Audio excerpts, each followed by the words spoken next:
It's just like loading. Well, All right, I think we're live hey, now. yep. All right, We're doing let's it. yeah, all right, let's get started. Monday night edition of the Crash the Pond podcast. Welcome back, everybody. Hopefully our stream is working. So if you haven't noticed yet, Jake is not here this week. Jake is on the East Coast, enjoying life, enjoying the travels, which good for him. But that means CJ and I are here to hold down the fort, and that means that we are going to be flying a little a little blind here, trying to figure out the tech side that Jake is usually the one to handle. Is this what boomers feel like when they can't open PDFs? So yeah, yeah. So everybody in the Twitch chat, if there's any issues or anything that is coming up that's not working, just let us know, and we will try to figure this out as we go. Jake is also standing by. I believe, I don't know, undisclosed location on the eastern seaboard. So he is texting me as we're doing this. Okay. Well, with all of that out of the way, I think it's time that we get into this week's topics. So last time we talked to you guys, I mean, we were talking about Derek Grant being on waivers. We were talking about some sea changes in the way that the Ducks were approaching things. And since that time, the Ducks have played in 3 different games: Oilers, Jets, Wild, and a lot of stuff has happened. So, CJ, are you ready to get into this? Are you how are you feeling right now? What's your assessment of the pulse of this team right now? um, I think this season so far is turning out kind of how a lot of us expected, right? A lot of us were expecting, yeah, this team isn't going to be particularly good. The numbers really bear that out. But they've been way more entertaining than before. And even most of the time, the losses have some level of entertainment and they're not getting absolutely blown out. So, all in all, I'm actually pleasantly surprised with kind of how the team's been performing, even with the record they have. Yeah, yeah, no, I mean it's interesting. Kind of, I think for a lot of fans, observers, media, it's a bit of a balance to strike right now because you see that the team is definitely more competitive. There's been some closer games. They've gotten to overtime, and even in losses, they've looked. I mean, their biggest loss this week against Winnipeg, where they lost 5-1 last Thursday. I thought that was one of their best games in years, maybe. I mean, just at 5-on-5, and so Yeah. I think it's a challenge right now to balance that optimism, right? With, hey, the team is more competitive, the team is playing a little sharper, while also maintaining some skepticism, maintaining a critical eye, because there are still, as you all know, there are still issues that we find in the way that the roster is being managed, that the way Dallas Aikens is managing his lines. There's always something, right? And so we're going to try, I think, on this show to balance some of the positives with the negatives and just try to give everybody. I would. Felix, no, we're the Ducks are the only fan base that are allowed to complain. Nobody else is literally as bad as everything this organization does. Come on, man. Well, we're gonna try. We're gonna try to give you the fairest look possible. I think that's the goal of this show. And Yeah. maybe sometimes we steer in one direction versus the other, but today we'll try to give you all angles. So let's start with just the latest news. So today we actually got a decent amount of news for the Ducks. I guess this one may have come out yesterday, a couple days ago, and I think about it probably last week. Time is just blending together. Max Jones out 4 to 6 months, a torn pectoral muscle, which is a really bad break for Max Jones because I mean I thought that he was playing better. He had a good training camp. It seemed like he was carving out a niche for himself with the Ducks. So CJ, when you saw that news come down the pipe, what did you think, especially with that timeline of 4 to 6 months? I mean, you really just feel terrible for him, especially because he has had injuries in the past. He was knocked out with what was it? I think it was like a fractured hand or fractured finger when he was in junior and kind of like right in the middle of his prime development phase. And it took a long time for him to come back from that. And a lot of people, myself included, think that he wasn't really the same after that. But at the same time, you've got him now here in the NHL, and you see he has to miss a bunch of time. Side note, by the way, I feel like if I got to pick Terrell, that does not sound pleasant Sounds awful. whatsoever. Sounds really It sounds brutal. terrible. Like, and can you imagine if Terry Crews got a pectoral tear? I think I'd put him on suicide watch. What would Anyway, he do? Yeah. right. But you really feel for him, I think, first and foremost, as a younger player who's trying to establish his value and potentially set himself up to get paid when he becomes an RFA pretty soon. But that those types of things only hurt his chances. And I like Max Jones in the bottom 6 of this team, especially on the fourth liner. To me, he's like kind of the ideal fourth liner for what you'd want on a good hockey team. So the fact that they're a bad hockey team, they have him, I think is still a very good sign. And I think they're definitely going to miss him for that time that he's out. Yeah, I mean, the coaching staff definitely values him quite a bit. They love the energy that he brings. They love that brand of just kind of energy, get in your face. I do want to make a slight note there, CJ, because you mentioned the contract situation for Max Jones. So he signed a 3-year extension last summer.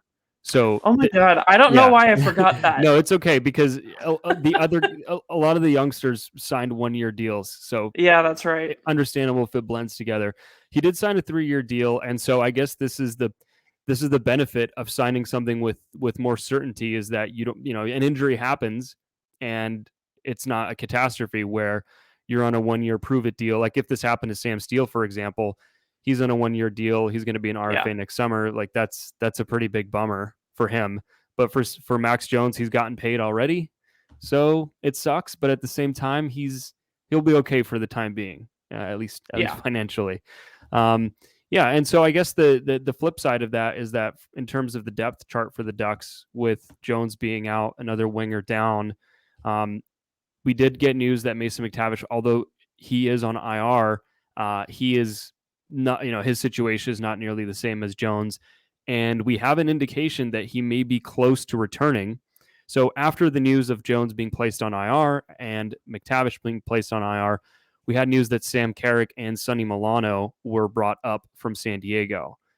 They were announced. Well, they weren't announced. We saw on the AHL website that they were sent down today, which would indicate, at least to me, because the Ducks do play tomorrow against Winnipeg again, 3rd time this season already. I feel like I feel like I've watched a ton of Jets hockey this season, and we have. I mean, I personally think we're the foremost most expert on the Jets now. Don't listen to anybody else; it's us. Yeah, we should just start a side a Jets podcast at this point. I feel like we have enough time of watching these games to have some pretty hard and fast opinions. But yeah, so Carrick and Milano sent down to San Diego, which tells me, now maybe reading the tea leaves a little too much, that McTavish is probably, by the time you're listening, maybe already activated off of IR. It feels like it's the logical move. I guess in theory, the Ducks could call those two back up tomorrow. There's some rules there that I corresponded with Jake today to make sure I got that right, since we don't have him here to correct us on that. So we'll see. I guess, what was your reaction to seeing Sonny Milano get sent down to San Diego? I think I quote tweeted your announcement with a gif of Ron Swanson throwing a chair in anger. and it's funny. I think that the Ducks have really kind of done Milano dirty in the way they've had him. I just feel like he hasn't been given a fair shake. I'm not necessarily expecting him to, turn into this first line, 30 plus goal scorer, but he clearly has shown enough, especially offensively in his limited time with the Ducks, that I feel like he's shown enough to at least get himself a bigger role, or at least more play time, or a better chance with this org. And I understand the concussion is probably a concern to some extent right now, but it just feels like, for a team that has trouble with offense, Milano being one of the few players who maybe above average offensive isn't getting the fair shot. Mm-hmm. So I think do I think it's that big of a deal and that this is going to affect the Ducks standings significantly? No, I don't. It's marginal, but again, it goes back to the thought process that this move even if it marginally affects the Ducks, tells us something about how management thinks, right? Right. And with them making this type of move, it's another kind of you know thing against that line of thinking, at least in my opinion. Mm-hmm. Right. Well, so with what's interesting is that the Ducks, if you at least per cap friendly, which is fairly reliable, I would say, they're at 21 out of 23 on their roster. So they sent down Milano, but even with McTavish coming back on from IR tomorrow, in theory they could have kept Milano on the roster. So I don't really understand why they sent him down. I guess they just don't plan on playing him. That would be my assumption with McTavish being healthy. Again, Yeah. big assumption here that McTavish is coming back, but to me, that's kind of like the only way it makes sense. And then, as far as I guess with just my quick note on Milano, it's similar to you. It's that I think the one game he played last week, he played extremely well. To be Yep. fair, though, that game against Winnipeg, everyone played well, including the fourth line, had good numbers. So maybe you want to caution that a little bit. But I thought he looked very good. I thought he had a great preseason. Like, this has been a theme for him. Every time he plays, he looks really good. Just eye test perspective, and the numbers back it up. So it is a little puzzling, especially when you consider when you watched the game or I guess on Saturday against Minnesota, where the Ducks' fourth line looks absolutely terrible, and actually, you could argue lost them the game to send down Milano and to keep those guys. That's the part that doesn't make sense to me. But I don't know. I mean, the coaching staff seems to have a very, like you were alluding to a bit, a set in stone view of what that fourth line is going to be, and I don't I don't know how much more proof they need that that's not working. We'll get more into that. There will be more fourth line rants, I promise. Although they won't predominate the show. We'll try because oh boy, we could go on and on about that. And then outside of that, the other news item, and I mean this isn't really that exciting of news, but it is something worth mentioning. Alexander Volkov placed on unconditional waivers for purpose of contract termination, mutual contract termination. So that was reported by Elliot Friedman. CJ, are you heartbroken that the book of Alexander, the book of Volkov, is coming to this dramatic finish? So Look, if there's anything to be sad about, it's that the Ducks' only Russian player is gone now. Like, come on, man. We experienced freedom and just sheer joy and ecstasy having finally a Russian player for so long, and now it's gone. yeah, Rip. yeah. Rip. Well, I mean, zooming out from that, the thing with Volkov is, so they bring him over last season, right, for a late round pick and Antoine Morin, and the thought was, well, it's a dart throw on a guy who hasn't had maybe the most ice time in Tampa Bay. Here's a chance he's going to get to prove himself.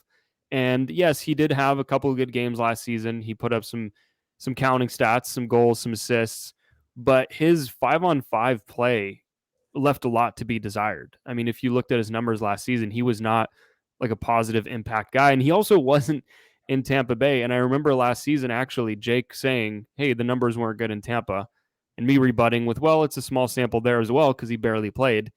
As it turns out, that kind of held over in Anaheim as well. This season, fast forward, he gets to, training camp. I thought he looked just his usual vanilla self in training camp. I am convinced that when Dallas Eakins said in his presser that there are guys who are too vanilla right now during the preseason, I'm convinced Volkov was among that group. Yeah, I agree. Like, if it wasn't about him entirely, like he's a fine, he's a player who's just like replacement level, right? Like he can get out there, do some things, but there's nothing about his game that really pops off the page that makes you think that guy has to be in the lineup every night. Now, I would say that would it be a better use of a roster spot to have Volkov out there as opposed to a Grant or a Delorier? Probably, just to see what you have in him. But it was pretty clear that when he got sent down to San Diego after that start, that his future in Anaheim was kind of in peril because, part of the reason that he was traded from Tampa Bay was because he wanted more ice time. That's the reason he wanted out. He wanted more ice time and he wanted to be in the NHL. Now, that didn't happen in Anaheim at all, or at least it wasn't going to happen this season. That the path to that seemed pretty restricted, and I think that his agent Dan Milstein, who is one of the more powerful agents in the sport, I mean, he represents, I would say, 90% of Russian players, if not more. He's the one who's actually representing Vitaly Kravtsov, who also doesn't want to go to the AHL in the Rangers organization. Different situation, but I think that he was probably like, well, I can go make more money in the KHL or seek another opportunity in the NHL, but this just isn't going according to plan. So I guess what's your take on that philosophy of, just kind of power move your way out as opposed to do what maybe the old school types would say is the virtuous path of earn your way up, wait for your opportunity, and then cash in? Like, what's your view on kind of, I guess, manhandling the organization a little bit to just get out of it? I mean, more power to him. Mhm. If it were me personally, I might be more partial to the stay down there, earn my way back up path. But I will never ever criticize a player for utilizing what is in their power given to them as a player in a league, in a very powerful league against billionaires, to be able to have some sort of dictation on where he should go. Mhm. Right. And he used what was available to him. The Ducks agreed with it. Fortunately, obviously, things turn out a lot uglier when certain players try to do that. We're kind of seeing that play out with Eichel right now. That's certainly part of the situation over there. But at the end of the day, he does have, I think, a more unique opportunity because he's Russian, that he could go and make good money in the KHL still, where if it was maybe a North American prospect who was in the same type of situation and that he wanted to play the NHL, well, I'm not entirely sure he would have the same opportunity as Volkov would, maybe back in the KHL or another league. But, if that's the way that he wants to do it, that's fine. And at the end of the day, I don't think the Ducks have really lost, this critical piece or anything like that. He was more filler, I think, at this point. Right, exactly. And I tend to agree with that. I mean, the players have so little leverage in the NHL that if you don't like the situation you're in and you can mutually agree with the team to just rip up the contract so that you can get out of it, fine. It's not a big deal. I do wonder though what his future NHL prospects look like. We don't Mm-hmm. actually know what his next move will be. That hasn't really been put out there, at least that I can see. If anyone knows about that, you can put it in the chat. But maybe it's the KHL, maybe it's to seek another NHL opportunity. It's really, but like you were alluding to, it's not a big loss for the Ducks. They gave up next to nothing for him. Hey, if Antoine Morin becomes the next Jonathan Marchessault over in Tampa Bay, then yeah, you can say, okay, this was a big mistake for the Ducks. Another horrible asset management trail. But I think overall, the Ducks aren't going to look back on this and think, oh, what a disaster. Yeah, and Moran's only 2 years younger, or less than 2 years younger, I think, than Volkov. Like, Volkov was still 24. It's not like he was like a 27 or 28-year-old, right? And so, and honestly, at this point, Moran, I feel like he is what he is. There is still maybe some sort of projection that he can have, and maybe in a great Tampa Bay system, he could get a boost. But I have a really hard time, based on what I've seen, seeing Moran become anything more than a bubble NHL player at this point. And at the end of the day, it was more of kind of like okay, took a chance on Volkov, didn't work. We don't necessarily, we think we know what we've got in Moran. We're good. End of the day, it's wash. Right. I will say though, the critique that you can levy against this is that this has been part of Bob Murray's philosophy of, we're going to try to go and get guys who are already ready to go NHL players, but on the younger side, in that 24 to 25 range, which we heard a lot about last season through various reports. And you look at how that's worked so far for this team.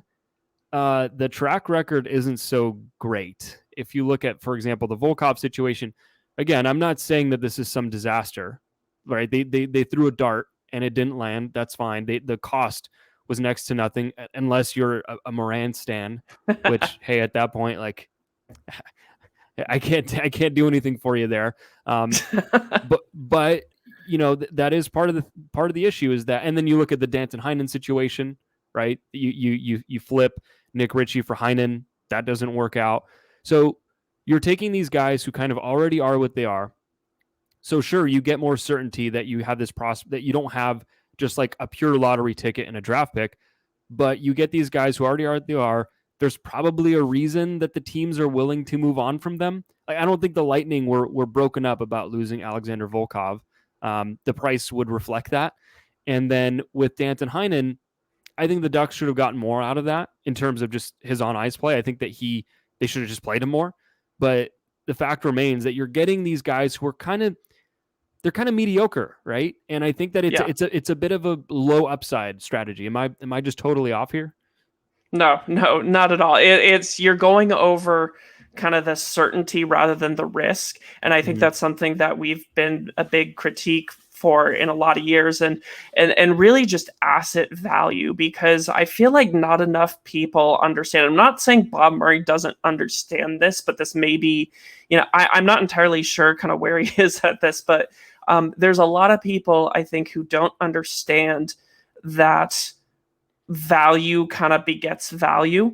Like, the absolute steals happen with, March in Vegas, or, those like once in a, every 5-6 year deal where a GM absolutely fleeces another GM, and you hear those, but those tend to stick out in people's minds more, and they think they happen a lot more often. The fact of the matter is that if you're getting somebody for not that much, like if you're paying a low price for somebody, chances are the value come back the other way is going to be low as well. Trades are way more often closer to even than I think a lot of fans give credit for, and this is a perfect example of that. Right. And you could even go further back with the Ducks and like the Daniel Sprong trade tree, the Andrew Cogliano trade tree with Devin Shore coming back. It's just these kind of low upside bets. And look, some of them, maybe at some point, one will work out.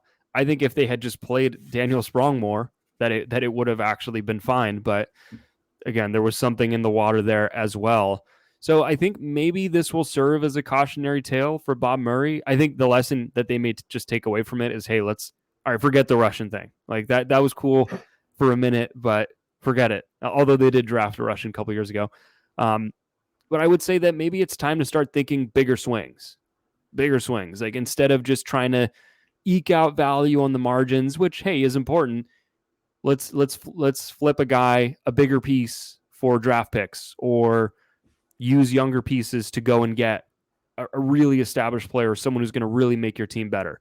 I don't know, maybe if that's Jack Eichel's music I'm hearing playing in the background, but you got to start thinking bigger, I think, for the Ducks, because I'm not a huge fan of grading moves in retrospect with the benefit of hindsight, because of course that it's much easier to judge it after the fact, but that's how a lot of people do it. And I think that it does bear mentioning that a lot of these just low grade moves haven't panned out for the Ducks.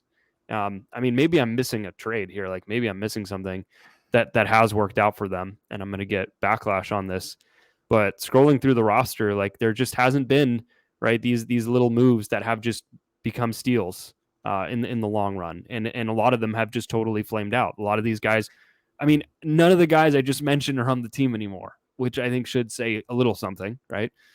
Yeah. So what's interesting is that, and I've mentioned this before, that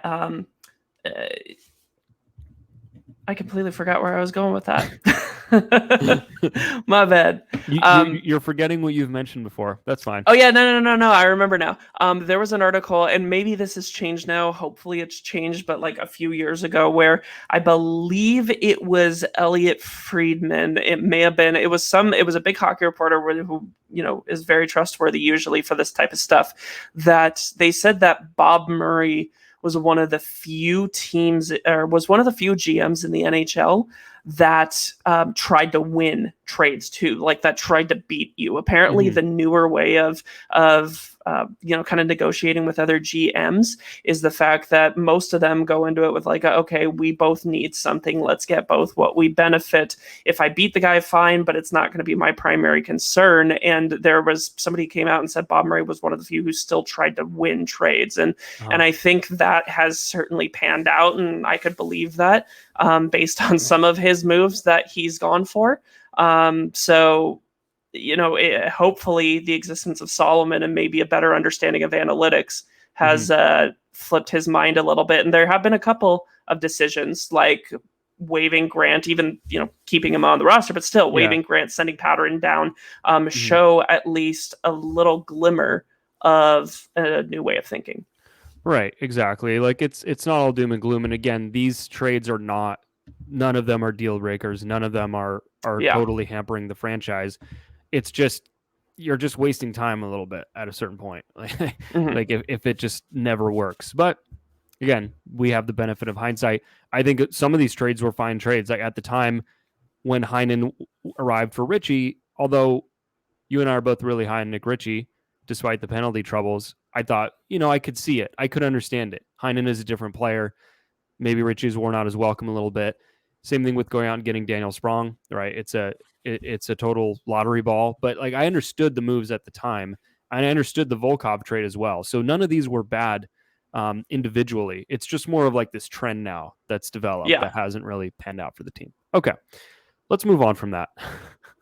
Let's. I feel like we talked for way too long about waiving Alexander about Volkov. Fourth liners. Well, hey, that's what we're being fed. That this is the news. We're gonna get into the games. We're gonna get into what's happened in the last week. So I don't know. Part of me wants to do game by game recaps, but I feel like everyone's already seen the games. Everyone has an idea of what happened already. So I don't know how enlightening that's going to be. So instead, I think one place that would be kind of fun to jump off from is just different trends, different storylines that have developed in the last week, and then we will go from there. So let's start with this one. I feel like it's the biggest one. Maybe I'm off here. It's the one that stuck out to me the most, at least, is the fact that Max Comtois was scratched against Winnipeg. And this is something that Dallas Eakins came out and said to the media that, I don't have it word for word in front of me, but basically we love the way he works in front of the net. He works really hard in front of the net to get loose pucks. The problem is the rest of the ice. The problem is without the puck, and that they just need a lot more from him. And I think that that's not a crazy assessment. If you look at Max Comtois' underlying numbers, you've always known that his defensive game is not a strength. You've always known that he's a finisher first, and everything else about his game is still kind of being worked out. So what was your reaction to that? And now that you had some time to think about it, about Comtois getting this early doghouse treatment from the coaching staff? I think two things can be true. I believe that in my case, I'm not going to even try and pretend here. Like in my case, I believe that him maybe getting a night off was deserved. And being in the doghouse may have been earned a little bit. And I don't think Eakins' assessment is wrong, personally. And here's the thing too, is that we were always worried about Max Comtois thinking that he, wasn't going to be on a 30-goal pace or maybe even hit 20 goals, where we weren't even sure if that was sustainable, given the fact that his shooting percentage has basically been sky high since he kind of entered the league. And maybe he just is that efficient of the shooter. Those things tend to happen. But I think we've had a ton of skepticism around that shooting percentage coming up and or staying up that high. And if it did go down, that, he was going to have to prove his value or worth other than, just getting pummeled every single night in the shot attempts. He needed to up that volume. He needed to drive play. And, I definitely think that, the previous couple games from that, he did not play very well at all, in my opinion. So I was like, you know what? I'm totally fine with that. However, I also think it is true that we can be frustrated to some extent for Eakins not holding other players to that same standard. So like we've all seen, he's put Troy Terry in the doghouse before for questionable reasons. He put Comtois in the doghouse, may have been, valid. He's put Jones in the doghouse, but he's done it with all these players. But he doesn't, even when you have like Derek Grant, D'Lo, those type of players, Bo Groulx now, who perform just as badly or if not worse than them, they still get a minute and a half of PK time. Mm-hmm. Right. And they get like the offensive zone draws in the final. Like, the standard, I don't necessarily think is being applied evenly here. And yeah, I think that he probably thinks like, look, these guys are veterans. They've got a job to do. We're expecting more out of you. I just don't think it sends a very good message, especially for younger players today, that if you're, punishing yourself and then there's these other guys on the team who are getting paid more than you to be worse at the game than you, I'm not entirely sure how he feels about that. Mm-hmm.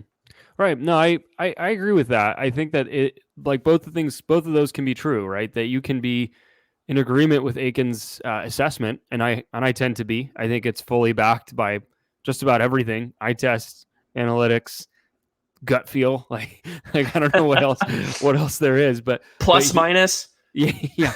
Like whatever you want to throw in, like Comtois hasn't been that impactful to start the year. Mm-hmm. I will say though, I think that his foibles are a little bit overstated. Like if you look at the numbers, his individual expected goals per 60, so just how many expected goals he's generating for himself, which means how much shot quality he's getting, and then also you factor in the shot volume. He's second on the team. Like it's not like he's not doing anything out there. If you look at just pure shot attempts per 60, a little less theoretical for everybody, how many pucks he's getting on net, it's all at 5-on-5. He's fourth on the team. I mean, he's ahead of Terry and Silverberg. He's still doing stuff out there.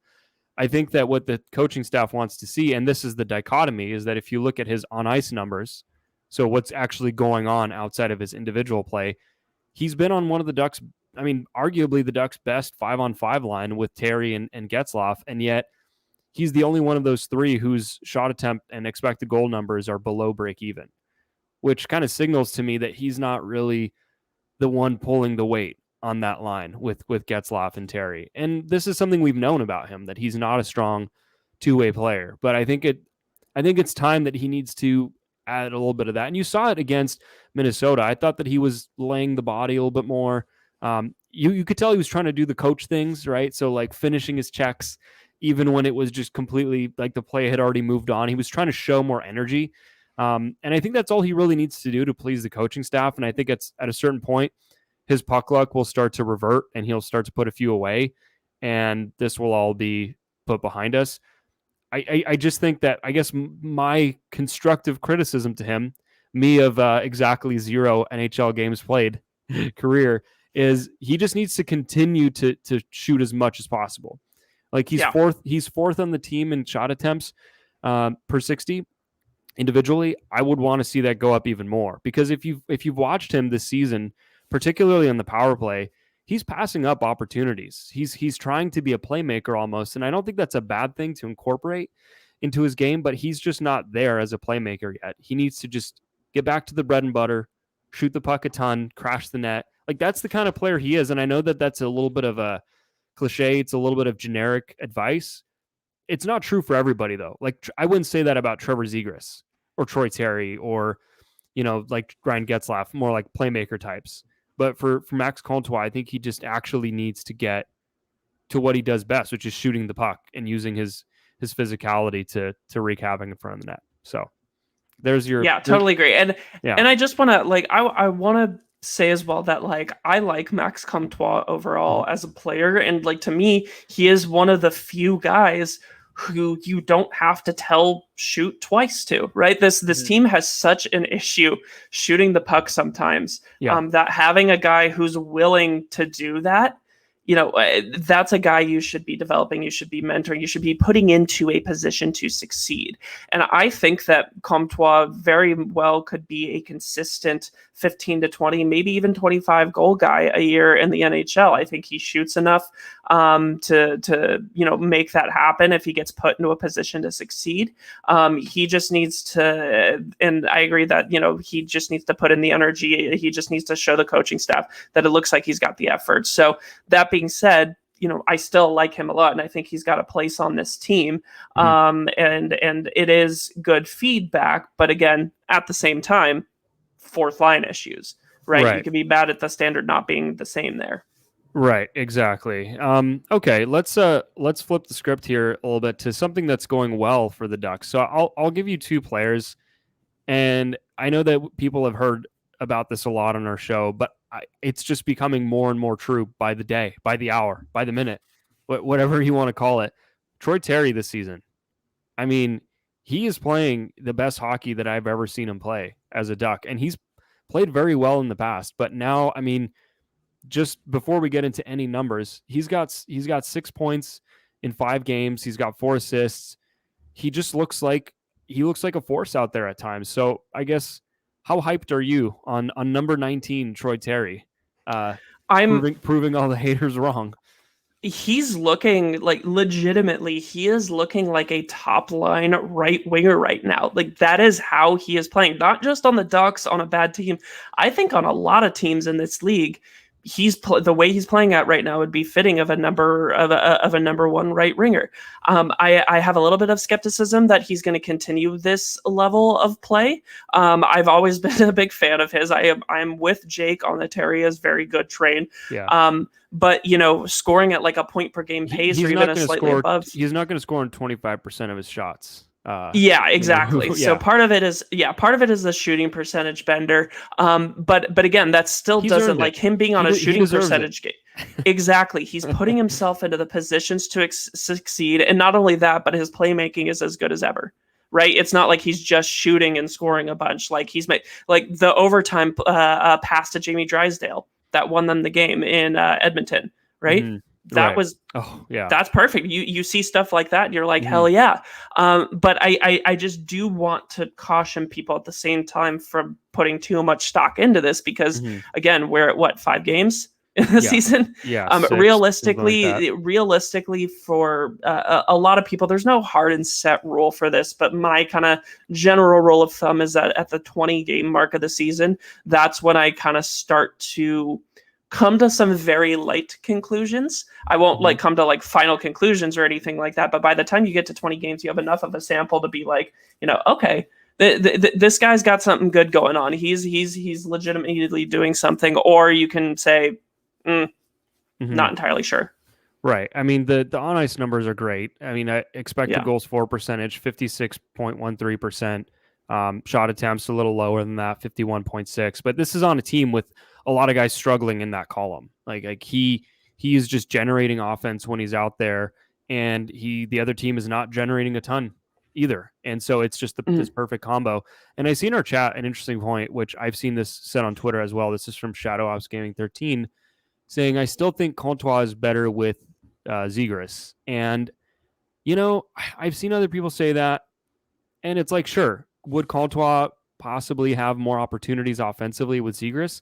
Maybe, but you might agree with the CJ. Like, he's played with Getzlaf and Terry. It doesn't get that much better. And honestly, Getzlaf has been better than Zegras. Like, Zegras has been really, I think he's been good so far, but Getzlaf is the best center on this team right now by a long shot. Like, he's playing like he's 28, 29 again right now. I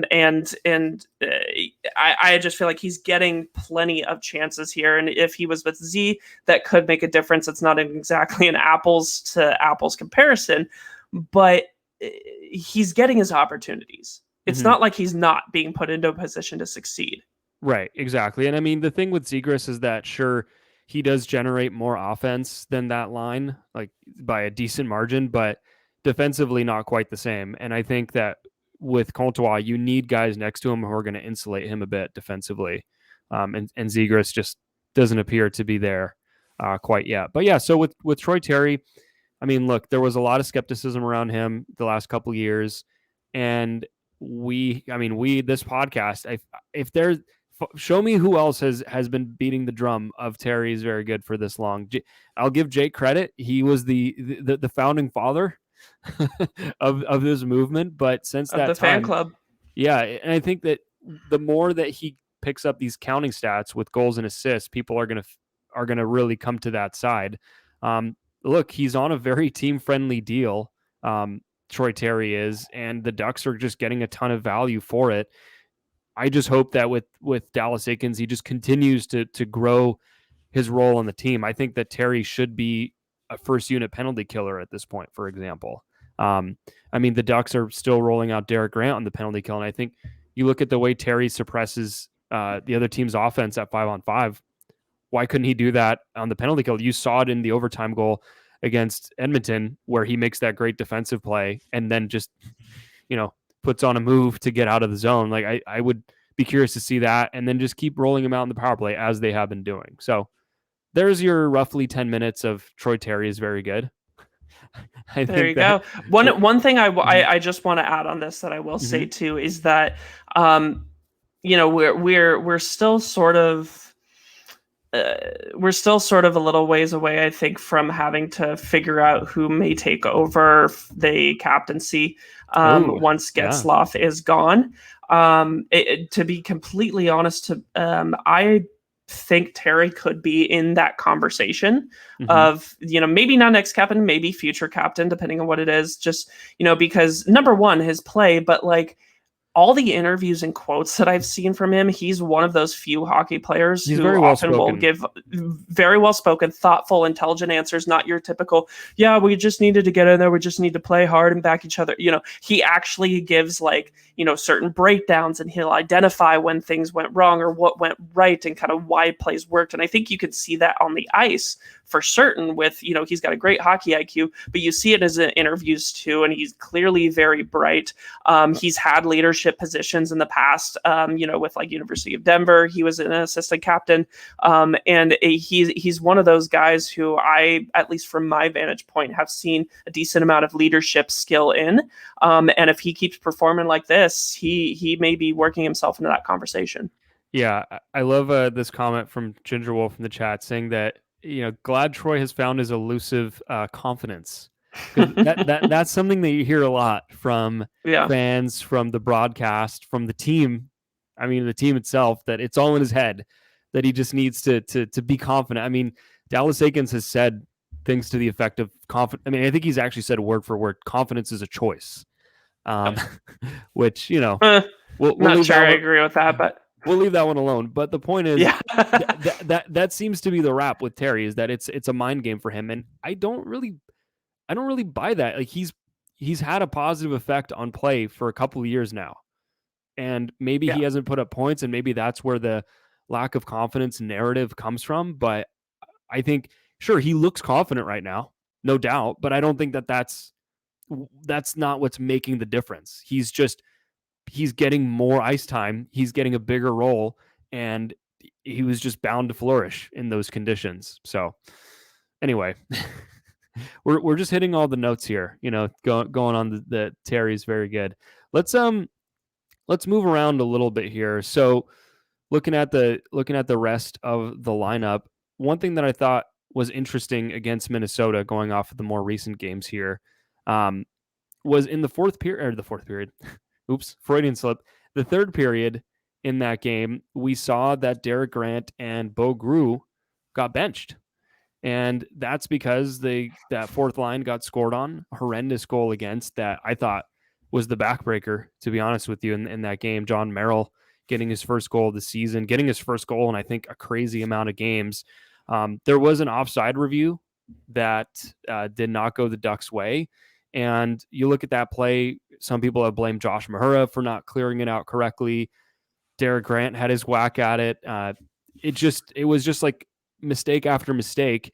And to Dallas Eakins' credit, he acted upon that, and Grant and Groulx didn't see the ice the rest of the game in the third period.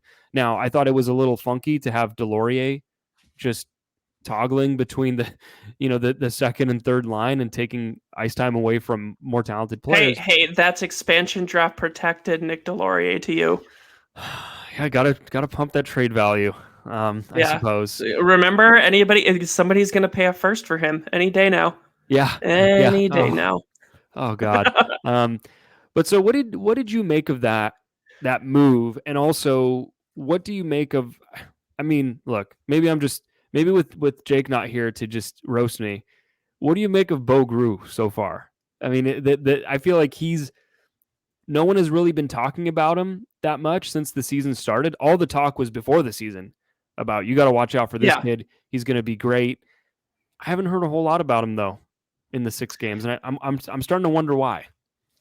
Yeah, I think they need to send him back to San Diego. I was a person, I thought he earned his call up. I thought he played Sure. well in preseason. Again, very little, but for players like him, this is why preseason is important, right? Like, Mm-hmm. for players who pretty much have a lock on the roster, yeah, preseason is kind of whatever, but it may not necessarily be predictive of your future season, but it's important for guys on the bubble like Groulx who are trying to, start their NHL career as soon as possible. And he got an opportunity, and he earned that opportunity.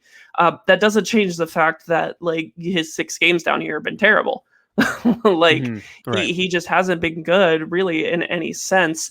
And I think he may need, I still like him. I still think Yeah. that he is a very interesting, and will likely be a good kind of bottom six, like, to me, like an ideal third line center. Um, but given where he's at right now, and I think part of this is, number one, he's getting a billion PK minutes, right? He's Yeah. getting a lot of the tough defensive assignments, and yeah, he's had that reputation as a two-way, but he's 21 years old and he's already being fed to the Lions, Mm-hmm. and it's not really working for him. So I think it's time, maybe get him back down to San Diego and let him rebuild a little bit of confidence, work on a few things from the coaching staff, and give it another try, maybe later this season. Yeah, I mean, I think those are all correct. The correct takeaways. The preseason was a good, I think, confidence builder for him, but now they're running the risk of getting away from that and kind of maybe taking away some of that confidence, which we were just talking about. I mean, he played 5 minutes and 55 seconds on Saturday against Minnesota. Like that's probably didn't feel that great to just be watching the game all third period. I do feel for him because I think that he has been, like, as you mentioned, he's been put in a really tough spot. I mean, and I think that that's not a bad thing if you're the Ducks. Like, you're trying to see what these guys can do in their ideal roles, in the perfect world roles that you see them in, if everything pans out. So I think it's a fine strategy from the Ducks perspective, but I think for the player, it hasn't yielded the results. Like, it's been tough Yeah. sledding for him on the PK. It's been terrible sledding for him at 5-on-5. Like, I just don't, there's no other way to sugarcoat this. Like, when he's been out there, the Ducks have just gotten trucked at 5-on-5. I mean, he has the worst expected goals for percentage on this team by a decent margin. And keep in mind, there are some guys with some ugly numbers on the team. So when Groulx has been on the ice this season, his number is 21.84 expected goals for percentage. And I always like to put it this way for people. Think of it this way. When he's out there, the opposition controls 80% of the expected goals. They control 80% of the shot quality, of the chances against. Like, it's not what you want. And it doesn't necessarily jive with the whole defensive responsible center narrative either. Like, if he was that solid defensively, the numbers would they be this horrendous? I don't know. I mean, it's a little puzzling. But again, like I was just saying, he's in a tough spot. Like, playing with Nick Deslauriers and Derek Grant, I don't think does him any favors. I No. think that I just don't think it helps him at all. I know Deslauriers' numbers are okay strictly defensively, but he just doesn't do anything for you offensively. And I think that that's made it harder for him. I went back and watched some of his shifts. I think it was against Winnipeg. And you can tell right now he's just playing to not make any mistakes. Like, he is Yeah. playing to fill lanes, to get his stick in the lane, to back check, to cover back as a center. When he gets into the zone, it's a quick shot. He's not really taking the time to create, to scan. He's just out there to do his job, to check the boxes and get off. And sometimes, weirdly, with Dallas Eakins, I feel like they just extend those shifts, because when that fourth line is out there, it looks as if nothing is happening, like nothing bad is happening, because they're just getting pucks, clearing them, whacking them ahead, but then nothing comes of it, and the opposition regains possession. And I feel like for Dallas Eakins, he sees that and thinks, oh, nothing bad is happening. The problem is the other team is, like, dominating play, even if maybe they're not scoring in that very moment. So I think for Groulx to really get the most out of him, either you keep him up and give him better line mates and give him an opportunity to do a little more with the puck. Because if you watch him in San Diego and in junior, like he's got some creativity. And I mean, I said this on Twitter. I would have been curious to see him with Sonny Milano. I think that would have been an interesting tandem. We're never going to see it at this point. So they've got to decide, like, are you going to give him a legit chance? And I think in their view they are, but they're blowing it by playing him with those two. Or are you going to send him back down? I don't know. Where do you stand on all of that? Like, I mean, I know you already said like they should send him down, but is there any merit to keeping him up? At this point, probably not, and especially given where the team is right now, there's really no sense in. You've already given him a 6-game shot, which admittedly is not a particularly long shot, but those 6 games have been so bad that it's like, how much can better teammates affect it? Like if anything, better teammates would be dragging him up. He wouldn't be bringing those teammates up, and I think that's the key difference. Right. Whereas, whether is he the one who is elevating his teammates, or is he being elevated? And given that he's only 21 years old, very, very young, still has plenty of time to develop, and I think still will turn into something decent. You don't want to hurt that possibility by keeping him up here when he's pretty clearly outmatched at the NHL level. Get him more experience. I think would be very good for him, if nothing else, for a confidence booster to send him down to San Diego. Yeah, and I know that there's a lot of fans who were excited about him, who want to see him do well, and I'm not saying all of this to trash Groulx. I think he still profiles as a guy who could be an NHL player. I think the early results are not encouraging. I think what's most discouraging is that his numbers are actually better on that fourth with Grant and Delorier than without them.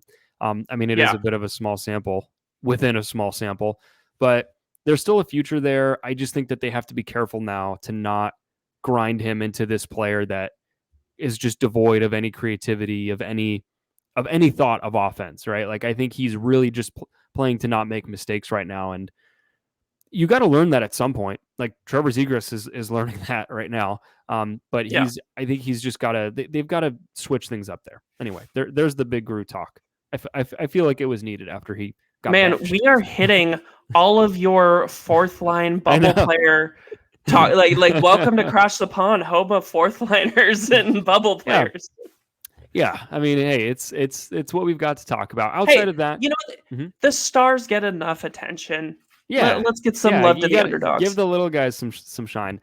As we sat here just shit talking for a little bit. Yeah, the other theme that has become apparent that we already talked about, I think, last week, and that has only grown, is the fact that the Ducks' power play is good. I mean, I never thought I would utter these words on this podcast, at least not in the foreseeable future, but it is happening, and it's fun to watch. So I guess just for you, what's been the difference? What looks different to you? What has stuck out?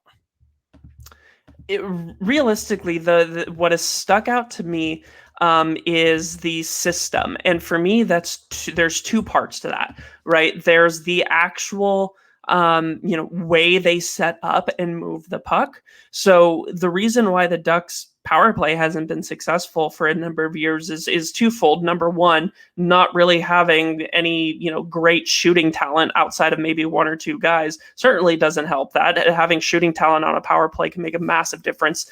But number 2, and I would say the biggest reason why they were at the bottom and not maybe just like mediocre or something, is the fact that their system was terrible. They didn't have one-time options. They didn't seem to be playing to try and put off one-timers. Their zone entries were awful. They didn't get it set up successfully all that much. And realistically, they just kind of passed it around the perimeter. And when you do that, you're waiting for the other team to make a mistake. The best power plays are going to be the ones that force the other team to make a mistake, to pull them out of their defensive responsibilities through puck movement and also primarily through one-timer options. And even though the Ducks still don't have fantastic shooters, they have a system that is now built off of lateral puck movement, getting the goalie to move east and west, side to side. They are now getting to the point where they're actually pulling coverage apart for the penalty killers, and also putting one-time options on the side and actually trying to get one-timers. And that to me is that I don't necessarily expect the Ducks to have the best power play in the league this year, but it is one of those things where this isn't just a shooting percentage bender. There has been an actual positive overhaul to the power play systems this year, and it's paying off. Yeah, absolutely. And I think it's a big critique of the previous coaching staff, that it's because you talked about the lack of talent and the lack of shooting talent. These are the same players by and large. Like, Yeah. it's not like this drastically different roster. Sure, you have you have Zegras, who's up now full time. You have certain guys getting more looks, but it's the same team, and yet the results are dramatically different. And not just the results, the process is different. And I thought it was great that they had Newell Brown on before the I think it was the last game or 2 games ago. Again, Yeah, it's all 2 blending games. together. Yeah, he was giving some comments, and I thought that, like, they were asking him about the power play. He's the one that's been in charge, and he talked about that they've stressed bringing the puck with control, not dumping it in.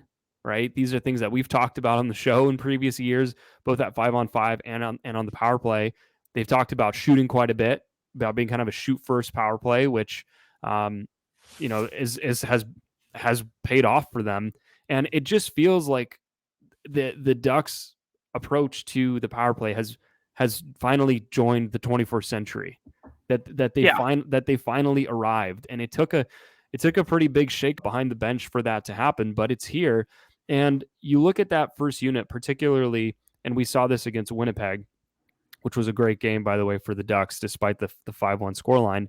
You saw that unit with Zegras, Getzlaf, Comtois, Drysdale, and that puck is just whipping around. It's going through what we call the Royal Road, right? That slot area. And the Ducks have the talent to make this happen, and they're being encouraged to do that instead of just trying to play this risk-averse style. And then I think what's interesting, and this is something we've touched on before with the other unit, when you have Fowler and Shattenkirk out there, they're more shoot first. There's a lot less passing. It's just blast it on net and go for rebounds, which is something that Newell Brown talked about as well. Now, for some numbers on all of this, I mean, it's pretty staggering. Like, through 6 games, the Ducks are, so on the power play at 5-on-4, they are third in the NHL in expected goals for per 60. They're right behind the Oilers and the Golden Knights. Like, that's pretty decent company, and they're ahead of teams like the Maple Leafs, the Blues, Sharks. I mean, teams with some pretty decent talent up front, at least just for on the power play. And then if you look at the unblocked shot attempts per 60, which is something that Brown talked about, this team being shoot first mentality, they're fourth. Like, they're doing everything right. I guess. Yeah. This is a long one. And the other like one of the other mind-blowing stats for me too is that, number one, this shows you that this isn't really a big shooting percentage bender, right? That there's actually good underlying system improvements happening here. You mentioned the expected goals numbers. The Ducks on the power play are second in the NHL in shot attempts for per 60. So they are getting a ton of shots off. And when you're a team that doesn't have a whole lot of finishing talent, this is how you do it. You make up for it in volume. And because at some point you shoot enough, a puck's going to go in. Right. So they're fantastic in that regard in terms of the most important thing of a power play, which is get shot attempts off. Yeah, exactly. And I think that one thing that's worth mentioning in all of that is that I am a little skeptical of the shoot first kind of mentality, just because for a lot of teams that usually means shoot a lot of point shots. And at least to my eye, now I would need to pull up some stats on this, but it doesn't feel like the Ducks have been blasting away just from the blue line. It feels like it's been from the wings or one-timers or just a closer in, but they're not taking just a bunch of low percentage shots either. I mean, if they were taking that many low percentage shots, their expected goals wouldn't be that high. So they are taking valuable shots from dangerous areas, which is healthy to see. Because I've seen other power plays where, right, you're just taking a bunch of point shots. Sure, you're getting the shot attempts, but they're getting blocked They're hitting shin pads of the penalty killers. They're hitting your own players. It's just not going anywhere. So I think that they've struck this perfect balance of getting the volume, but not having that volume be empty calorie offense either. Yeah. So yeah, and I mean, yeah, and I think looking at actually, so if you look at the heat maps from hockeyviz.com, which I would recommend everyone check out. I don't have a way of putting it up on the screen for everybody right now, but basically looking at these heat maps, it confirms what I've been saying. A lot of their shots are coming from the flanks. They're coming from the face-off circles and in front of the net. Not a whole lot from the points. So that's what you want to see. The Ducks are doing smart things. It's great. Okay. So we are an hour in, and I don't know. Do you have anything else that you want to hit before we maybe take a couple of questions here from the chat? No, I think we're good right now. Let's get some questions in. Okay, so we've got a couple rolling in, but for everybody that's in the chat right now, make sure to get them in because we want to hear from you. And by the way, if you're new to the show or if you're listening right now and you're not aware, we do stream this show live every Monday night. It's at 8 p.m. That's 8 p.m. Pacific Standard Time, and that's at twitch.tv/crashthepond. So if you want to interact with us live as we're doing this show, join the chat. It's a lot of fun. You can find us there. So let's see. Where should we start? Let's go with Lewis X209, great friend of the show. Question: since Buffalo will be in town on Thursday, will we see a trade with them by the weekend? Is Jack Eichel going to be healthy by the weekend? Surprise! It's a Jeff Skinner trade. Congratulations on acquiring Zemgus Girgensons from the Buffalo Sabres for a second round draft pick. Yeah, I mean, there's going to be more questions about the Eichel thing, but I'll just say that I don't know if we're going to see a trade with Buffalo that soon. Although, who knows? That situation feels very. I don't know. Buffalo might be buyers this season, right? Yeah, like they might actually be good at this rate. Yeah. I mean, I need to and like I tweeted earlier, I was like, you know what? This proves that Eichel is the problem and that he's definitely not as worth as much as Adams is saying, so that he should get traded to the Ducks for a conditional first and Adam Henrique straight up. Yeah. Yeah. Just go all That's in. That's definitely all he's worth. Yeah. The Sabres are 9th in expected goals for percentage. So like they're playing well. It's kind of jarring. Let's go to Brandon Pineda 244 asks, it looks like which I'm assuming means the Ducks, it looks like we have more talent than expected this year, and several people took some big steps forward. If we maintain something akin to this play, good use of the word akin, through this season, it seems reasonable that they could make it into the middle of the pack for the league. Is this draft or next, particularly bad ones, to suddenly become mediocre and slip down the draft board? So CJ, what do you make of that? I have some thoughts, but let's hear what you have to say. I'll address the draft part of that first. This year's draft is certainly looking to be a lot better than last year's draft. I've heard some comparisons with Shane Wright to being probably like not Austin Matthews tier, but maybe like one below Austin Matthews, which is still a really good player. Austin Matthews is one of the top, arguably one of the top 5 players in the NHL. I don't think it's arguable. I think he is. Oh, okay, cool. I appreciate your support. Yes. And so if you can have somebody who even gets some sort of comparison to Austin Matthews, that's incredible. Keep in mind, Shane Wright is the first player since Connor McDavid to be granted exceptional status by Hockey Canada, which basically allows them to enter the major junior draft at 15 instead of 16. And the only players before him who have ever been granted that were Sidney Crosby, John Tavares. Was that it? I think it was Sidney Crosby and John Tavares before and McDavid. Probably. Yeah. And then McDavid. And now we have Wright, who was granted exceptional status. And what's even crazier is that Connor Bedard. Yeah. Huh? Sorry, go ahead. I was going to say, I think Ekblad got it as well. But yeah, continue. Did he? Okay. Yeah. So it's a very rare honor. And as you can tell with all of those, I wouldn't even say Ekblad. Ekblad's an amazing defenseman. He's just been in a weird situation in Florida. But realistically, all those guys are pretty much star level. And so both of these for both Bedard even looks like, I feel like I'm being bold in saying he looks like discount McDavid. Yeah, he looks great. He's good. His name is literally So Connor. So yeah, exactly right. That guarantees it. So I think that it would be better for the Ducks to be bad and have a better shot at the lottery this year. But here's the thing, though, too, is that outside of a couple games, the Ducks' underlying numbers have not been good. They're playing more exciting hockey. They're getting more offensive chances. They're having success on the power play. John Gibson, by and large, looks to be, at his best that he's been in a couple years.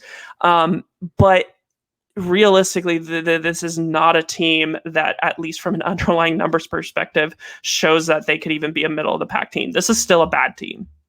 Yeah, I mean, I think that people are excited, and look, rightfully so. Like, go crazy, get excited. Nothing wrong with that.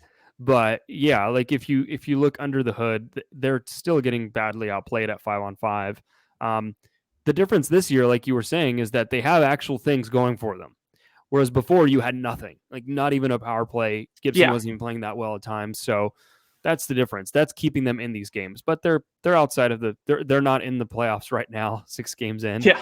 But it's a good question. I mean, what I will say though, is that the Ducks have not tried to be good this year. They have just let it ride. They have not added anyone to try to be better for this year. And so if they happen to get up there and to be in the playoff race, I do agree that it's probably not the year you want that to happen, because you have great talents coming up.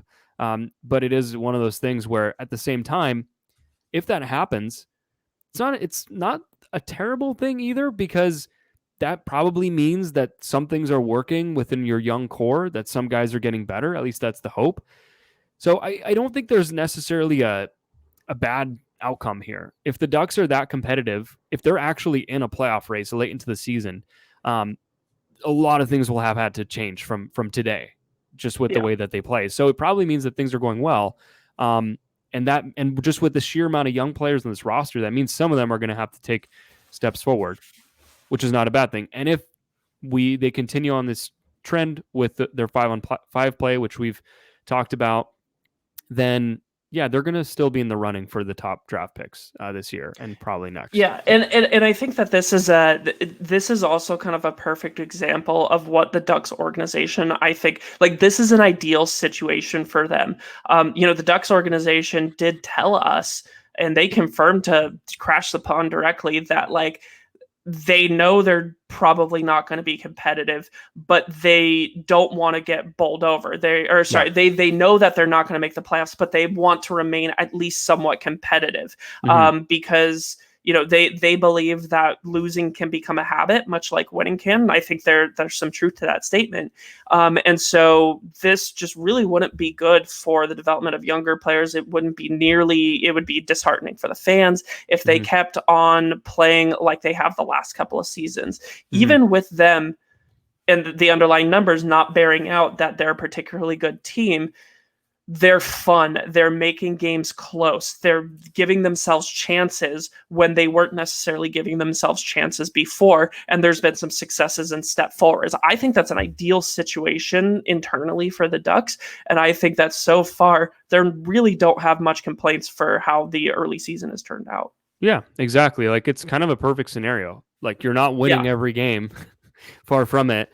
But there are positive things to kind of latch onto. So, let's go to this question. I don't have a whole lot to say, but this is from Shadow Ops Gaming 13. Question: do you think Eichel files a grievance? Buffalo's next game is against the Ducks on Thursday. Is that something to keep in mind? Truth be told, I don't know about you, CJ. I don't know a whole lot about how that stuff works in the NHL. I have heard Elliot Freeman and Jeff Merrick talk about this a little bit on the Merrick pod. I don't think Eichel would have a great case, because he's choosing to go down this path.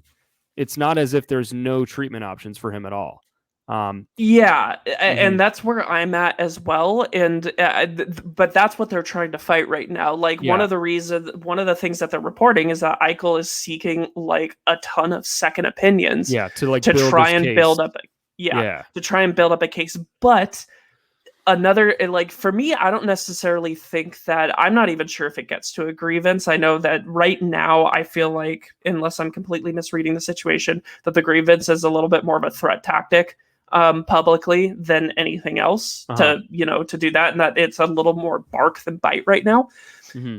But and especially just given how risk averse the NHL is, Uh-huh. I'm not entirely convinced Kevin Adams is outside of that culture, or can be excused from that risk averse culture. So from what it sounds like things have been moving a little bit more recently. There's exchanging of medicals. There is understanding that whatever team gets him is going to allow him to do the surgery. And so that may play into his favor as well, but we'll have to see. But again, I really do think the grievance is more of a threat tactic than anything at this point. Yeah. Yeah. We'll leave it at that. I don't have a whole lot to Yeah. add there. Let's see. Do we have any other questions? Am I missing something here? Um, okay. I'm gonna keep scrolling. Yeah, so we have this one from just a rush guy. What do you think will be the average home attendance this season? So there was actually an article about this in the Athletic today about attendance being down so far this season, and for a league that requires that depends on gate revenue for like 50% of the pie, like that's a big deal for the NHL. So I don't know, CJ, you've been to a few games this season, I think. What's your thought on that? Yeah, I mean, it's the reality of the world that we're living in right now. COVID screwed up so much. We're still seeing so much of the effect. I mean, we're still in a pandemic. I'm talking about Yes. this like it's past tense. Yeah. We're still in the middle of a pandemic, and it's still just completely screwing with everybody's everyday life, right? And so you have to recognize that, like, this is, and I'm not going to get political here, but you have to recognize that this is the reality of the situation. COVID has changed things. And realistically, I think the league knew that this was going to happen to an extent. You saw both the Blackhawks and Pittsburgh, their sellout streaks snapped, and that with the Ducks being the way they are, you can't really expect them to be selling out the arena every single night. So I think the last game I went to, because, well, there's only been 2 home games. First home game was pretty good, wasn't sold out, but it was nearly full. Second home game, I think the attendance was like 11,000. Yeah. Not great, but also not horrible. Yeah. Like, I mean, that's still the bad years of like Carolina and Arizona had way less than that. yeah. I mean, that's still 11,000 people sitting in the same building Yeah, during a yeah. pandemic. And So, here's the other thing as well. Keep in mind for this: Henry Samueli is worth almost $6 billion, right? Like, I've heard so many people talk about how, like, oh, the Ducks are a small market team. They can't afford to rebuild and have this lower attendance, or else they're going to move. Number one, they just 2 years ago they signed a 25-year extension on their mhm, Honda Center lease. They're not going anywhere. They're developing an entire neighborhood around it. yeah. They've got a great business in the Rinks hockey program going down here. They still have 11,000 fans attending their games. And Henry Samueli, last I checked, was, I think, the second richest individual owner in the NHL. Yeah. So They're fine. they're fine. They can handle this. You're probably going to see, I think most of the time you'll see 10 to 12,000 in attendance. That's probably my guess. Like LA, Chicago, those teams will draw higher. But for the most part, I think that's where you're going to see attendance, but it's not a concern whatsoever. Yeah. I mean, look, it's just reality. Like, we're in a pandemic. I don't know what else to say to people that when I see these comments and when I hear people talking about it on different podcasts, it's like, you don't now I don't mean to go on this full tangent, but like, you can't just close your eyes and say everything's back to normal. Like No. there's still what is it? Hundreds, thousands of people dying every week from COVID. Yeah. Like, sorry for people if this is a bit of downer, but like, it's far from over. And I think that there's probably a decent chunk of people that are not super psyched to go sit in a building like that. Yeah. I mean, I don't know what the percentage is. This could also be economic. There's a bunch of different reasons, but it would be, you just couldn't in good faith say that that's not part of it. So, Yeah. yeah, there you go. The little, a little joyous uplifting commentary there. I'm just happy we have hockey. Like, even if there were no fans in the stands, like we saw last season, it's just nice to have something to watch. Okay, got one more question here from this is from Twitter at Big Dog Guy 1 says, does this season seem like GMBM, so Bob Murray, getting ready to hand the reins over to either Solomon or Martin after after his contract expires at end of the season? So do you feel like the tides are shifting a little bit where maybe Martin Madden or Jeff Solomon are more in charge than they've been before? Yeah, I've now that I've like sat on Jake's I'm air quoting hot take for those of you not on a Twitch. Jake's hot take that at the end of the season, Bob Murray will be promoted to president of hockey ops and not be direct general manager, and Jeff Solomon would be promoted to general manager. I think I'm there. I'm pretty much there. I think that's what's going to happen, and I've been pretty certain, or not certain. I've been fairly confident for the last couple of seasons that once Bob Murray's contract was up this year, he would be done and he would move into another role as like a GM advisor, as Jake said, maybe president of hockey ops, or even just retire. Like, he was going to do that. I felt like, because he's 70 something now. Yeah, he's up there. Yeah. He's up there. I'm sure he'd be fine stepping back once he's kind of put his mark on the Ducks rebuild and the Ducks future. And I think, given what we've seen so far, he has certainly done that, and he has an opportunity to kind of put the finishing touches on it with this season before handing it over. We've seen that in the NHL a bunch. By the way, just in fairness, he's 66. I thought he was 70.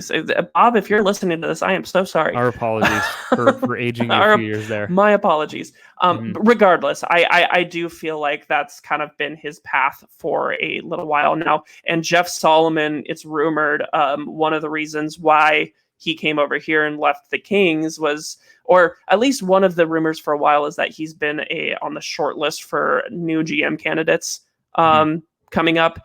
And I think, him maybe not necessarily seeing him have a path, maybe he sees or has been told that he's got a path to earning the GM job here in Anaheim soon. And maybe that's why he came over. There's some chatter around that. How true it is, not entirely sure, but it very well could be. And even if Martin Madden is the guy, I think Bob Murray is just like, okay, let's put the finishing touches on this rebuild here, and then I'm going to take off. Yeah, it's certainly possible. But hey, to the earlier question about if the Ducks keep playing this well, hey, maybe a Murray extension. Who's in? Executive of the year, 3-year deal. Let's go. I mean, that's the recipe, right? For GM of the year: hot goalie, great power play. Yep. Bad underlying numbers at 5-on-5. Yeah. Okay. Well, I don't see. I mean, if this is the last call, if you've got a question in our Twitch chat. But I think we're gonna start wrapping up here. It's anything else, CJ, from the last week of Ducks hockey. I'm sure that we could do another hour if we wanted to. Oh, Fernando, yeah, he's been throwing this in a lot. Is Milano, Groulx, Volkov not the sickest fourth line ever? Honestly, I do it. What do you have to lose? Well, now Volkov. You can't with Volkov anymore. Volkov is gone. You can't. I just he's not coming back. He's not walking through that door. But Milano. I mean, we were just saying this earlier. Yes, I do think Milano next to Groulx gives Groulx a much better chance at having the puck more, being able to not be on the back foot all the time defending. Milano's a great puck retriever.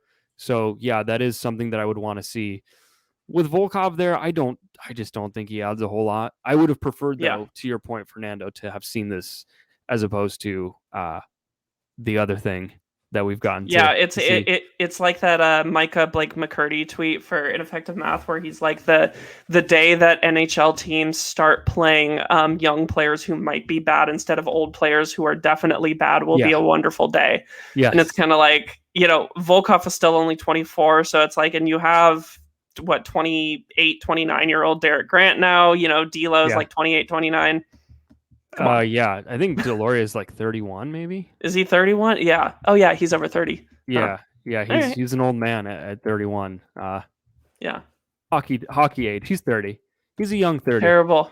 What a miracle. Can't Yeah, believe he can get out of bed in the morning. Nick Delorier is born in the same month as Jake, February of 1991. There you go. Wow, something in the water. Damn. So by proxy, Jake is also old. Is that what we're saying? Is that what we're going with?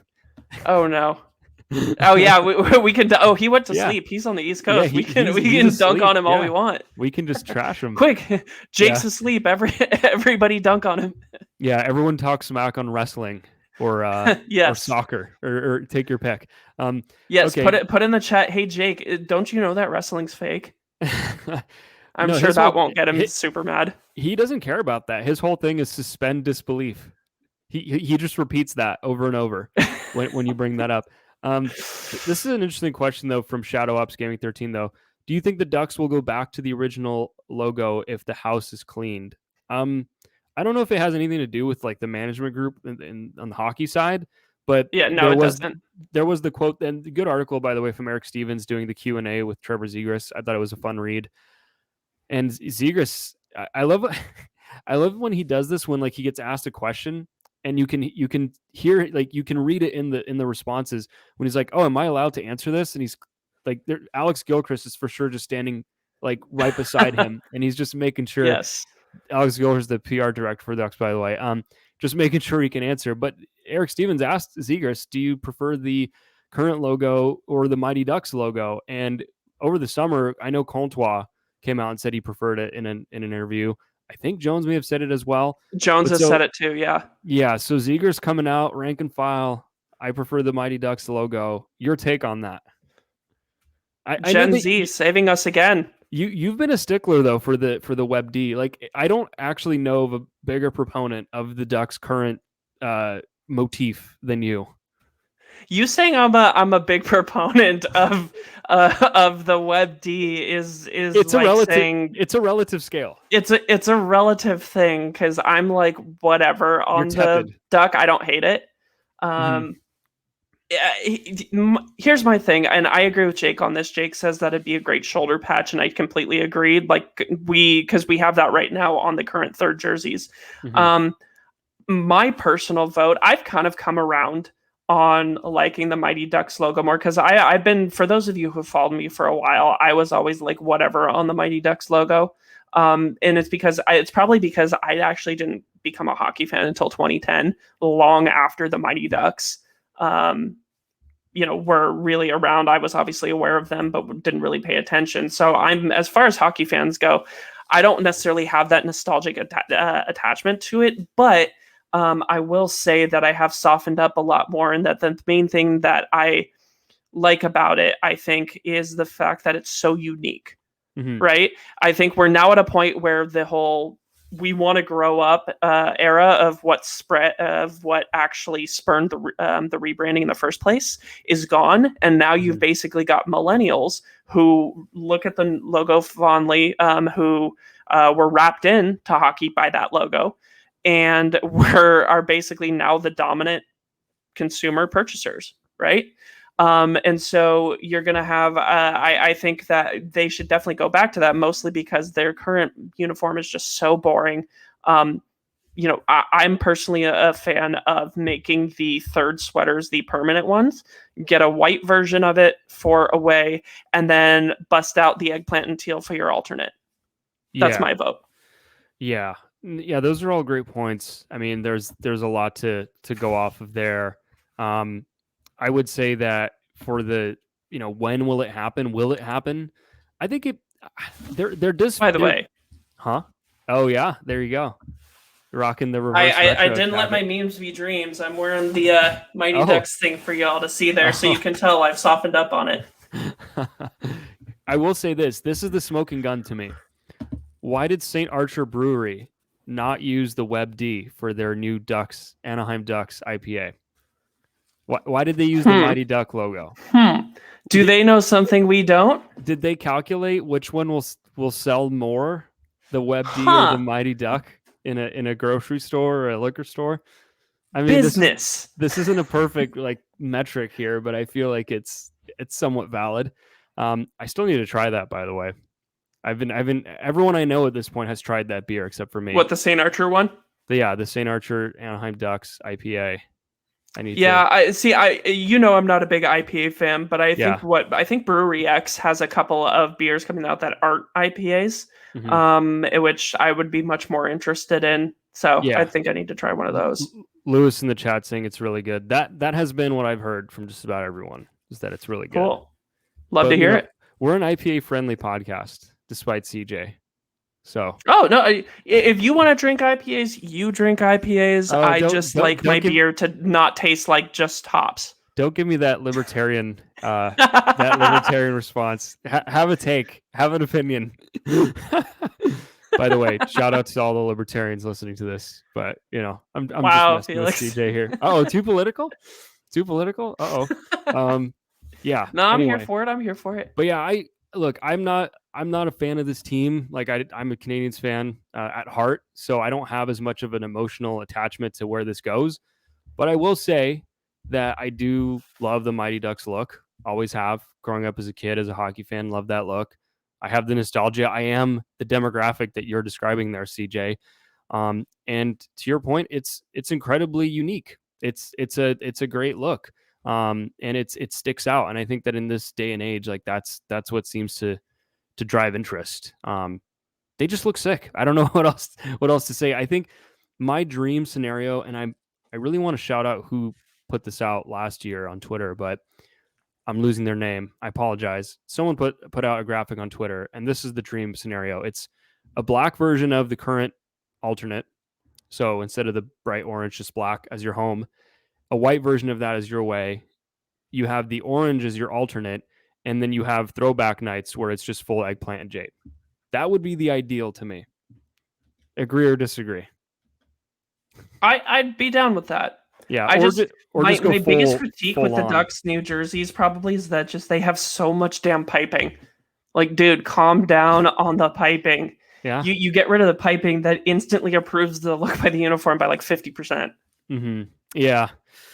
Yeah, look, it is what it is. I actually remember when that jersey first came out, the Ducks current jerseys, and I liked them because they were new, they were different from. Well, they were originally the third jersey. Yeah, exactly. Like when it originally came out as a third jersey, I thought it looked cool, but it's kind of worn out over time. Like it was meant to be a third jersey, and I don't think it was meant to be this like staple as a home and away. Okay. Yeah. I keep saying we're gonna wrap up. We're now almost an hour and a half into this. Yeah, I think that's gonna do it for this week, guys. I think we've given you all we have. On that note, though, a couple things to point out. So the Ducks are going to be playing tomorrow night. So make sure that you're following along there. A couple different ways to support the show. So if you've been enjoying what we do this week, what we've done in the past, there's definitely a few great ways that you can support us. The biggest one is going to be through our Patreon page, patreon.com/crashthepond. So for $1 a month, you get access to our patrons only Discord chat, which is a ton of fun. Great people in there. Very wholesome back and forths. It's not like what you'll experience on Twitter. Most of the time, everyone's just there to just enjoy each other's virtual company. And also during when there's breaking news or when there's a trade that goes down or during the games, we'll have a chat in there. So it's a great way to connect with fellow diehard fans. For $5 a month, you get access to that dollar tier with the chat, but you also get 2 bonus episodes a month where we'll go either super in-depth on the Ducks, we'll go more in-depth than we even do on the show. Like last week, Jake and I did a player-by-player analysis of how every guy on the roster has played so far this season. So as you can imagine, talking about Isaac Lundstrom's defensive contributions so far, it's not for the faint of heart. It's for the diehards out there. We'll also do episodes where we'll do just like league-wide rankings. CJ has been on episodes where we'll just go totally off the rails and do like Mandalorian talk. So actually, I think there's a new season coming out soon. Could be wrong. Well, about that. The Book of Boba Fett's coming out at the end of December. Yeah, so there you go. December 29th. I'm sure we'll talk about that. And then for $15 a month, you get access to everything I just said, but you also get 2 watch-alongs with us a month. So during a Ducks game, we'll do just our commentary live. We'll stream. We'll have the timer up on the screen so that you can know where things are at. You can follow along with us, and a little bit of a different look from the traditional commentary booth. So we'll talk more numbers, more matchups, a little more analytical, and also just a lot of BSing, a lot. A lot of it's become pretty laid back. I think we tried to start it off as this kind of like, true play by play, and it's just become us just basically kicking back Look, for a if few you've ever hours. wanted to know what it's like to hang out with us and just watch the game on TV and just like sit on a couch and just talk about the game, that's basically what this is. Like, just imagine we're sitting next to you on your couch watching the game with you. Yeah, exactly. Who wouldn't want that? Who wouldn't want that? Exactly. I can't think of anyone. I feel like I'm tooting our own horn here way too much, but you know what? If you truly do feel that way, then thank you. There you go. Another way that you can support us, I already talked about it earlier, but Twitch is a great way to do so. Twitch.tv/crashthepond. You can actually subscribe to us there. And if you are an Amazon Prime member, you get a free Twitch Prime subscription. So you can follow along there. And that really helps the show keep going. And also, it's just fun, I think, to interact with you guys as we're doing the show. People signing off here in the chat saying good night. Appreciate you guys. So that's one way. Other ways, though, I mean, these are really simple. They don't require any subscriptions or any monetary contributions. You can leave us a review on Apple Podcasts. Search for us on Apple Podcasts. Search for Crash the Pond. And then from there, you can leave us a quick rating. You could only leave the 5 stars, and that takes milliseconds. Or you could go the extra mile and and leave a review. If you do leave that review, we will read it on the show. We get a fun kick out of those. I really get a kick out of those because people will work in the inside jokes, some of our critiques of the team over the years, or just there's a lot of mentions of my food takes for whatever reason. Can't imagine why that is. I feel You like don't have as many food takes as you used to, though. they've slowed down. You don't want to poke the bear. but yeah. So I don't understand. I feel like my food takes are pretty universally agreed upon, but I guess people take issue with them. Don't know what You're it the is. Anaheim Travis Yost, Felix. Come on. Look, just because I've never had apple pie does not make me less of a person. You're only excused because you're Canadian. There you go. So yeah, there's always. And I'm gonna say right now, I highly encourage you, if you've never written a review for us before. Whoa. My desk is falling apart here. If you haven't written a review before, do one right now while Jake is gone. Just flood the reviews with stuff showing how great I am, so Jake has to read all that stuff when he gets back. Yeah, there you go. Spam the reviews. Outside of that, you can still find us on Spotify. So if you're not an Apple person, that's totally fine. Subscribe to us on Spotify. And then you can find us on YouTube. So youtube.com/crashthepond. So that's where we actually upload the video of the show from the Twitch stream. So you can see our pretty faces. You can see the charts that we'll put in on the screen during the stream. Not this time, though, because we don't have the tech savvy that Jake does. That's okay. But you get the video version there. And I do enjoy reading people's comments. The YouTube comments always get a little wild.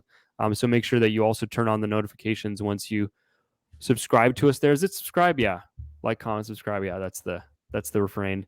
And then find us on smash that subscribe button. Yes, for the algorithm. There you go. That's for the algorithm. Yeah. And then outside of that, you can find us on Twitter at Crash the Pond. CJ's on Twitter at CJ Woodling. I'm on Twitter at Felix_Sicard. Check out our website, crashthepond.com. We've got articles going up there. We've got a shop even, crashthepond.com/shop. T-shirts, hoodies with our awesome logo that's got palm trees on it. Love palm trees. Right. And yeah, I think and it has pond on it. Come on, all using this. Everybody who wants the old school Mighty Ducks logo come back, because we have pond. You are now legally required to buy our stuff because it includes the pond. Yes, I love that. I love that logic. No flaws in it whatsoever. Yeah. You took the LSAT. That was on the LSAT, right? Valid affirmation. Okay. Well, that's gonna do it for us tonight, guys. Thank you so much for listening. Thank you everybody for sticking along in this season. As we talked about earlier, kind of a weird season with everything that's going on, but we're trucking along and we're gonna keep it going. And we will talk to you next week. Enjoy the games.